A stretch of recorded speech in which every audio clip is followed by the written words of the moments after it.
Kia ora, ko tarikaka te maunga e rui nei taku nā kau, ko te tau o rangi, te moana e mahia nei aku maharahara no whanganui a tarahau. Ko tēnei te mihi hohunu ki ngā iwi o tēnei rohe, a kia rātou kia wehe te pō. Nō reira, tēnā koutou, tēnā koutou, tēnā koutou katoa. Thank you. It's really a privilege to speak to you all today and to be invited to speak. Couple of things I'd just like to quickly do first, and the first one is to acknowledge our colleagues in all our level 3 regions, Auckland and Waikato. We can't imagine what it must be like for you. So, and I think possibly this kaupapa is ku tai mai te wā mō tēnei kaupapa. And I'd like to just quickly introduce my friend, colleague, and our school's whānau kaimahi liaison officer, Anne Somerville, who's lurking in the background in my office. Kia ora tātou. So, whoops, sorry, I've hit the wrong. There we go. Yeah, so just a few images there that I meant to accompany my pepeha with. This is a mixture of my school whānau and my own whānau, and my location in Ngaio is where I live. Tennis Creek, Porirua is where I spend my weekdays during the term, and Tarikaka is the mountain nearest my home that speaks to my heart. So, Glenview School has for quite a few years now been a PB4L school. So we've got the important bedrock or foundation of PB4L values. And for us, they were devised a few years ago now with the community, and they represent some of the key ethnicities in our community. Manakitanga, Akonga, Tokelau for learning, Ainga, Samoan for family, and nature. We're very lucky in our location here on the edge of the bush in Porirua. But if we go back to 2017, 2018, we were in that pit. We know that schools go through pits and highs. And a few years ago, we were really in the pit and we were struggling and we couldn't find our way out. It happened to be a time when we were getting a lot of new students who were coming in. Some of them were refugee background students. A lot of them were just local or transient students. And we were not managing. The advice that we were getting was not working for this top level of students, and we just were becoming increasingly frustrated and angry, I guess, at the inadequate support that seemed to be available. So we just knew the cavalry wasn't coming. We decided we had to look around, explore, and find different ways of doing things, because what we were doing obviously wasn't cutting it. And about the same time, we were, I've always been interested in the psychology of learning, and it was a time when we as a school were starting to go to workshops with people like Nathan Makari-Wallace, brainwave workshops, and with Catherine Burkett. And at all these sessions that we're going to, there was a book that was constantly mentioned, and it was Dr. Perry's The Boy Who Was Raised as a Dog. So that became a time to read the book. So I read it, and it was that proverbial light bulb coming on. The book is a collection. Each chapter tells the story of a different child that Dr. Perry has worked with, and their background of developmental trauma or neglect or extreme stress, and his work with each of the children. And he weaves into it his knowledge of the neuroscience, and his particular version, which is called the Neurosequential model. And it was also a time when at school we were starting to explore a few different changes, for example, play-based learning, nature play. And I recommend the book called Balanced and Barefoot by Angela Hanscom. She's an American pediatric occupational therapist. So she really unpacks the science, the medicine, I guess, around the importance of children having that time in nature having that physical play and play-based learning in general. I was fortunate enough to spend some time in 2018, I think it was, in Estonia and Finland, and visited some schools and early learning centres there. So we made some changes. We extended our lunch break, which included an extra half hour, 4 days a week, when all staff went outside, and officially it's instruction time, but it's whole school play, and it's a time for children to connect with the people that they trust and relate to. And then we did some staff training and PLD, so some teacher only days or staff only days with Catherine Burkett in particular, also with Claire Taylor, who is New Zealand's first, I believe, neurosequential model in education certificated trainer, and she's based in the Hawke's Bay, and we've spent quite a lot of time with her. She's a great local mentor for us. We read all the staff read the book, The Boy Who Was Raised as a Dog by Bruce Perry, and did it as a book study. So there's a resource that goes with it that you can follow through, and it has guiding questions, and it has updated research information and things. And then we did some kaiarahi or teacher aid workshops based on the neurosequential model, and also other aspects of trauma-informed education. And all our teachers did the neurosequential model NME introductory course, the online modules, which is basically just 5 one-hour online modules. But we sort of jazzed it up a bit with videos and discussions, making connections to our own students, and yeah, a range of things. This just shows you the range of options that the Neurosequential Network have for people to train in, including sport, early childhood caregiving, therapeutics. The Neurosequential Network used to be called the Child Trauma Academy, but for reasons I don't quite understand, they've now adopted the term the Neurosequential Network.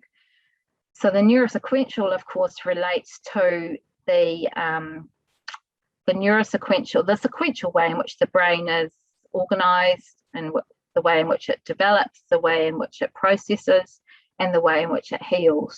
And there's a small diagram there, which is Dr. Perry's favourite upside down triangle diagram, but we'll come back to that. And we've come back to it right away. So not just the brain, we haven't just learned about the brain, we've also learned about that whole connection to our nervous systems and all the parts of the body, which I'll go into a bit later on when we come to the science part of this hour.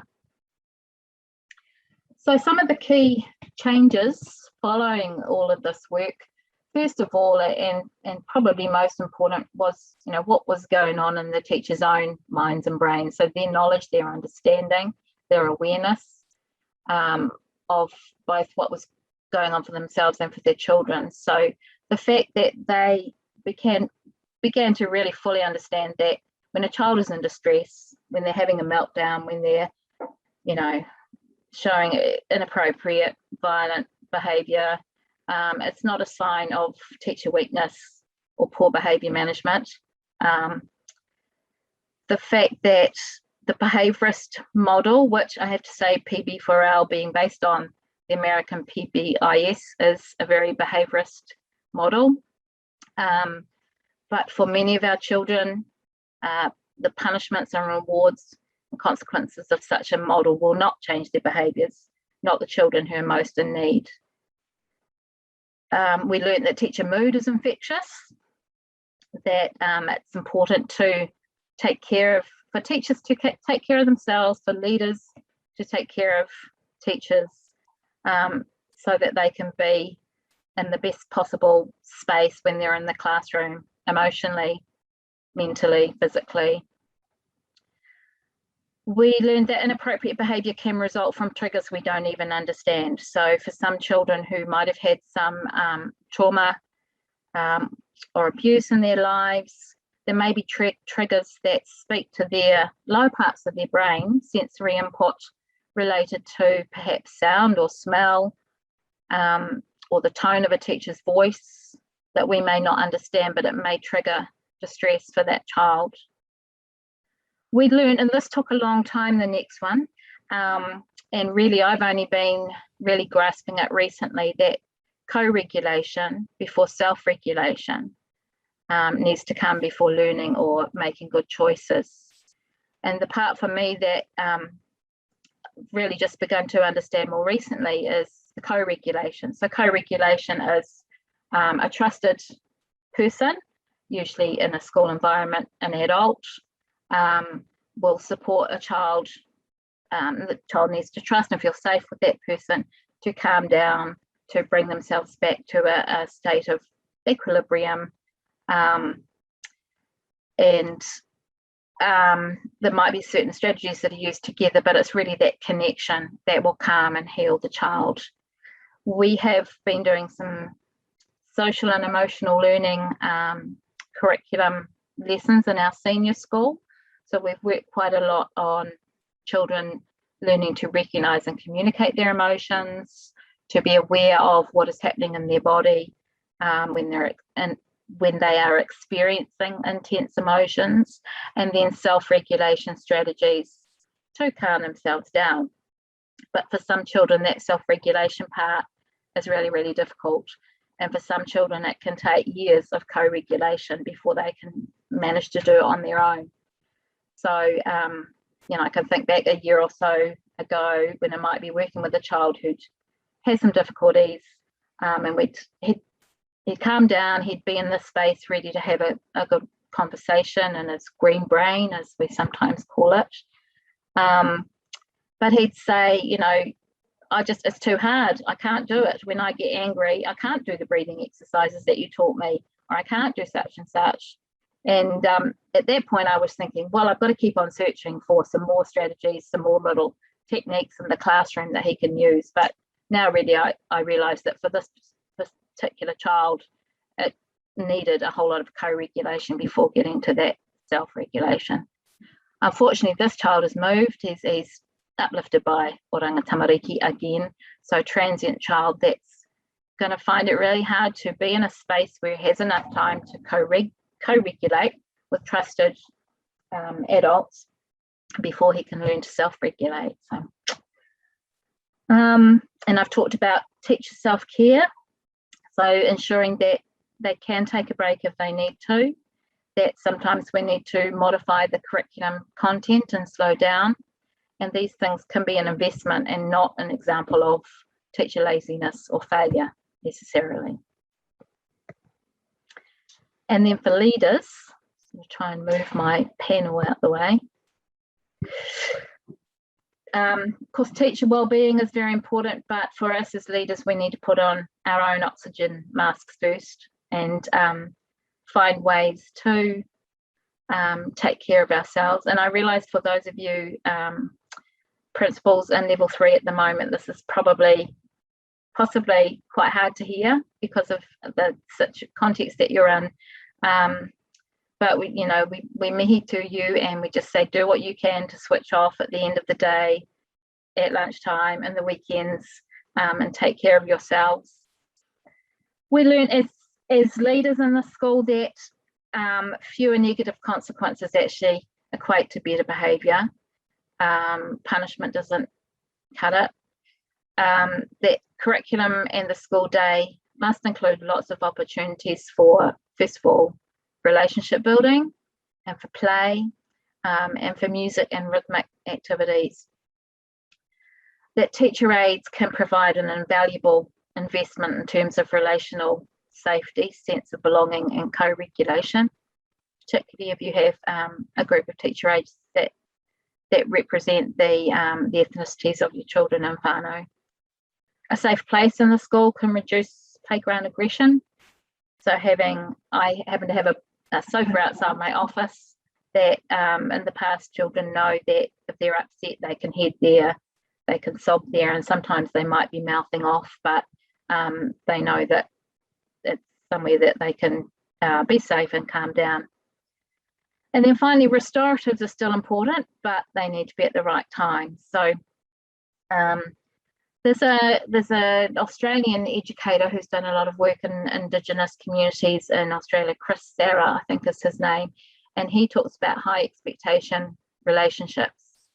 So for us, it's still about having high expectations for learning, for classroom engagement, for relationships, but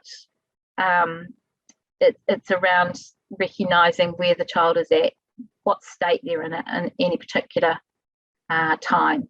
So we need to do those restoratives, but we wait until everyone is completely back in their green brain, completely calmed down. Okay, so the science. So I am a complete, as you've probably already worked out by now, a complete Dr. Bruce Perry fangirl. But because I'm so interested in the area, have read and watched videos and listened to podcasts of a number of other people. So some key people that have influenced what we do here.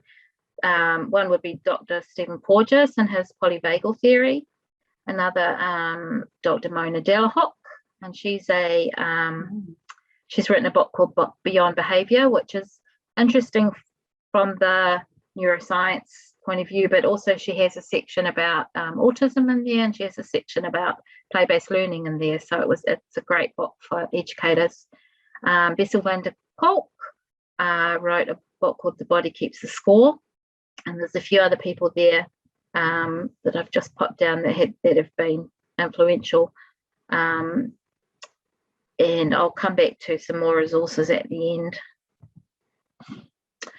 So yes, so the neurosequential model, Dr. Perry's model, has an upside down triangle where he has conceptualized or divided the brain into 4 key areas. The brain, of course, is incredibly complex, and I can't begin to understand most of it. So I'm just sharing bits that have made sense to us, and apologies if I'm making any mistakes on the sort of medical scientific front, but certainly things that make sense to us in the educational space. So the 4 parts of the brain in this model are all responsible for different functions. So the lowest part of the brain is our most primitive part, and that's the brain stem, cerebellum. And that's responsible for those bodily functions that keep us alive. You see there, like heart rate, temperature, blood pressure. And then we move up to the diencephalon, which is largely responsible for motor functions and movement. And then the limbic area, which among other things is the centre of our emotional and affective functions. And then the cortex, of course, is the thinking part of our brain.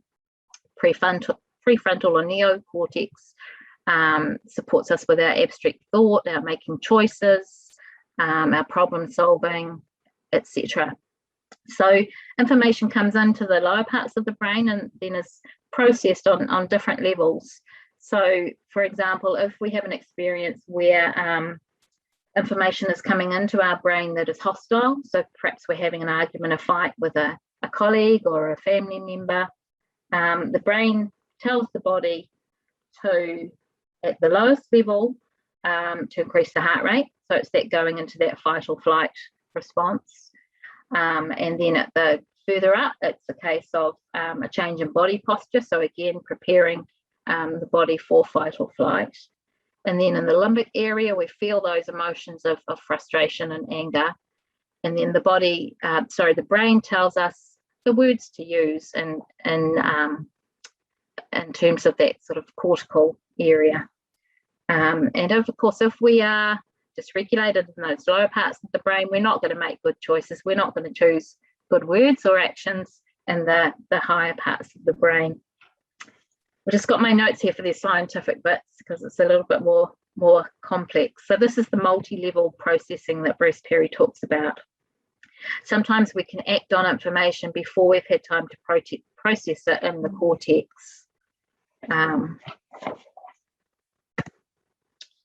So this here is Dr. Perry's state-dependent functioning diagram. It's like an arousal continuum, or a sliding scale that he uses in lots of different forms. But the consistent areas are across the bottom in green, the different states. He talks about the locus of control moves from the higher parts of the brain to lower parts of the brain as you become increasingly threatened. So when we're in the calm state, so our basic needs are being met, we don't sense any threat in the environment, we feel safe. It's a calm environment without too much complexities of sensory input or novel sensory input. In that state, we're using our neocortex, and that's when we can access all those functions like being creative, problem solving, being innovative, reflective, making it synthesizing and making applications, and that the abstract and future focused thinking. And then should the environment change a bit and there's a little bit more complexity or some threat, some sense of threat or some stress, then we move into the alert state. So that's where that sort of area between cortex and limbic system, and that's the stage of the arousal continuum where we're operating in the concrete routine functions. As we go on and we get that feeling that we're under more threat and there are unknown signals coming from the external world, or our basic needs are not being met, then we're in the alarm state and we can get more emotional and we have limited problem solving capacity. And then we can move right into the fear state, where we're just reactive and reflexive. I don't mind. So Dr. Perry talks about someone who might have when we're talking about IQ, someone that might have an IQ of maybe 100 to 120 when they're in the calm state. If they find themselves in the alert state, that might drop to around 80 to 110. In the alarm state, that same person might drop to 60 to 90. And then in the fear and moving to the terror state, then 50 to 70. So you can see there's a real impact on learning, on problem solving, on making good choices in the school context, depending on what state your nervous system is in.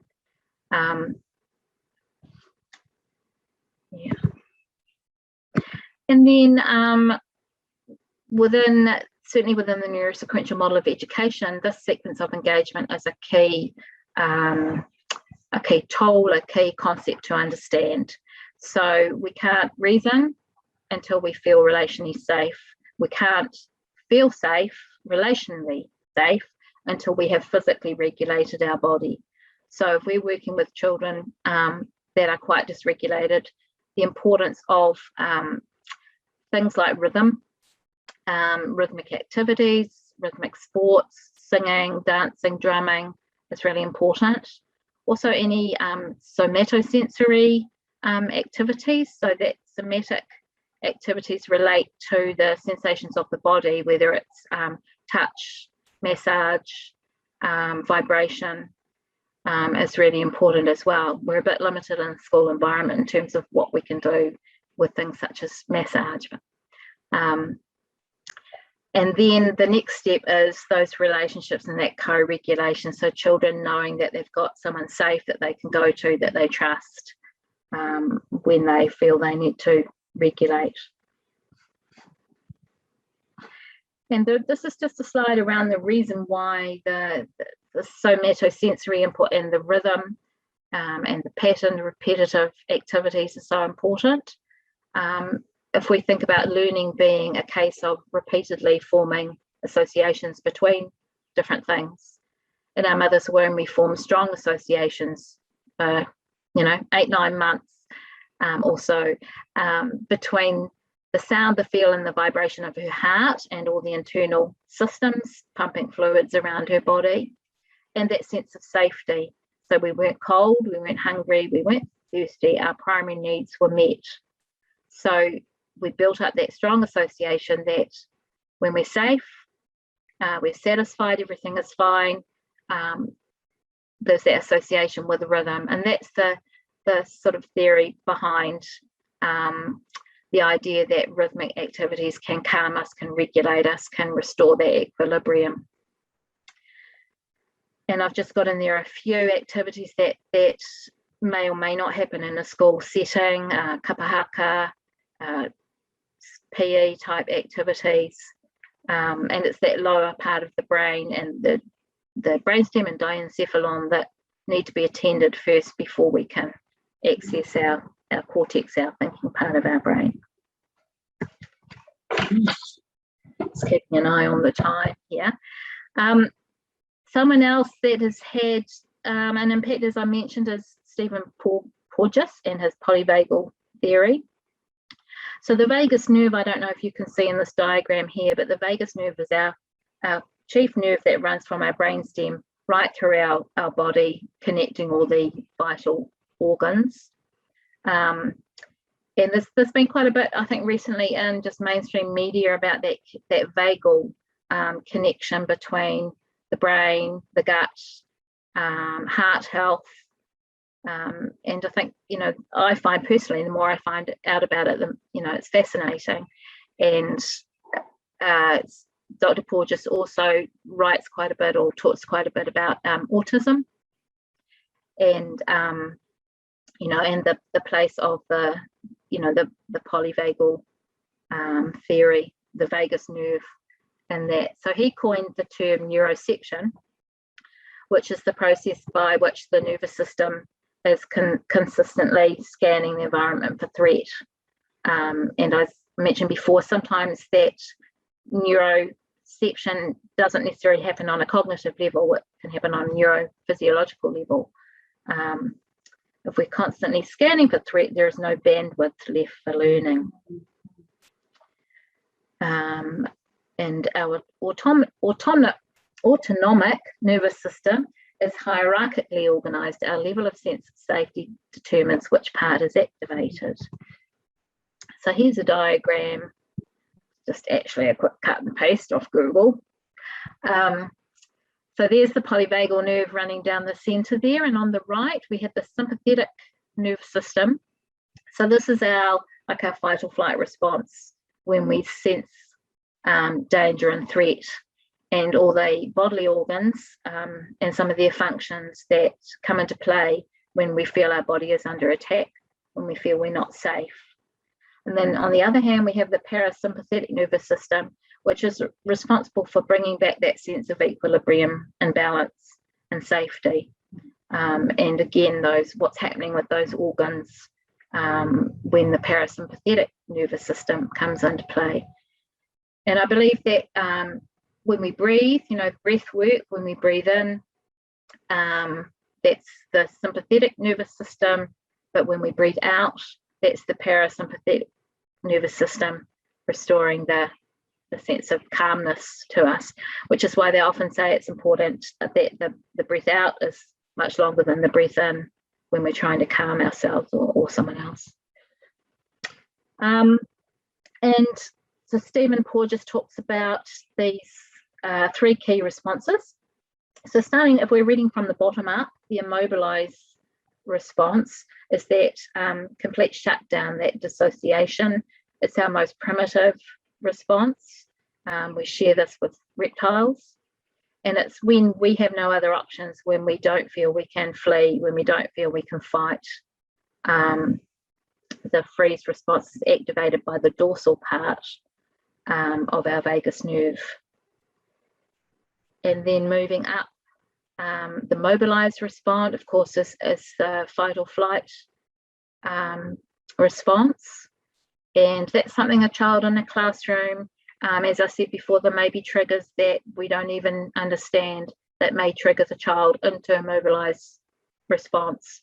And it may just look like, acting out violent behavior. And then moving up, just moving my screen around a bit, social engagement. So it's better to stay in connection. We do better together. And we give signals with our facial muscles, for example, our eyes, that to other people that they're safe, that they can be close to us without fear. So what does Stephen Porges and Bruce Perry share in common? It's that connection as a biological imperative. It's that sense of whanaungatanga. So I've talked about the importance of regulation using rhythmic activities. So anything that we can do in the classroom, you know, if things are starting to go, you know, to custard, then the teacher might put on a song or pick up the guitar. Relational opportunities. There's a really good chapter in the Bruce Perry book about the children who were rescued from the Waco siege in Texas, and the ones that survived, and they were in a care home, and the care home was made up of all sorts of different staff who had different personalities and strengths, and just the opportunity for those children to find the people that they connected with, that they could co-regulate with. So that's one of the reasons why we've got that half an hour at the end of lunchtime.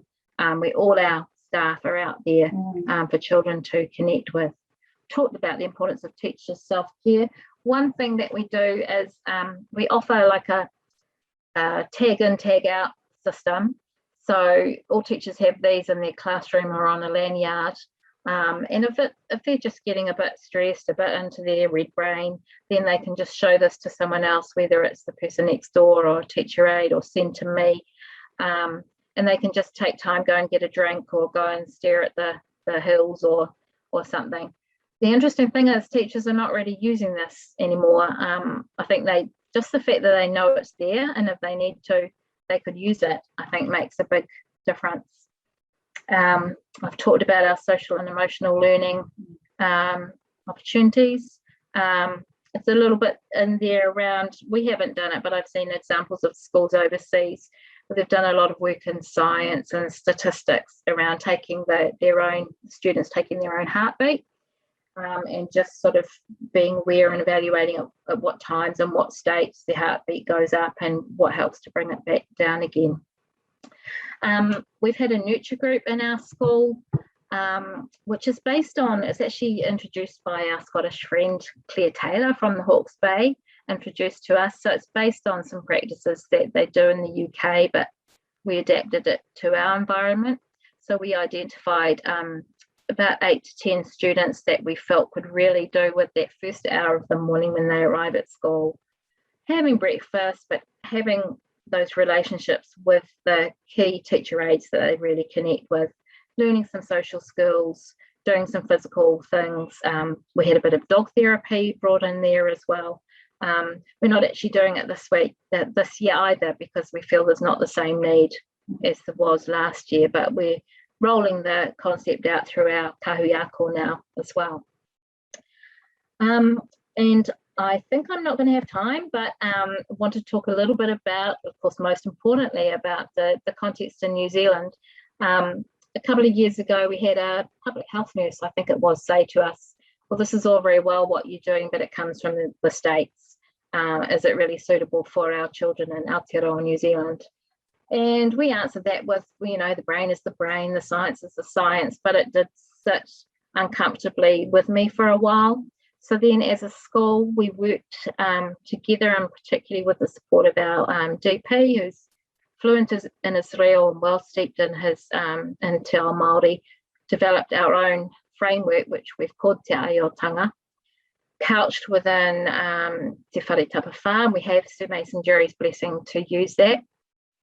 The graphic still needs a bit of work. My son did it, and the taha whānau is very much a sort of nuclear heterosexual family, so we might work on that. Those of you that are principals, I think the full document is if you're on the principals Facebook page, is in the shared drive, if you're interested in reading more about the document. It includes some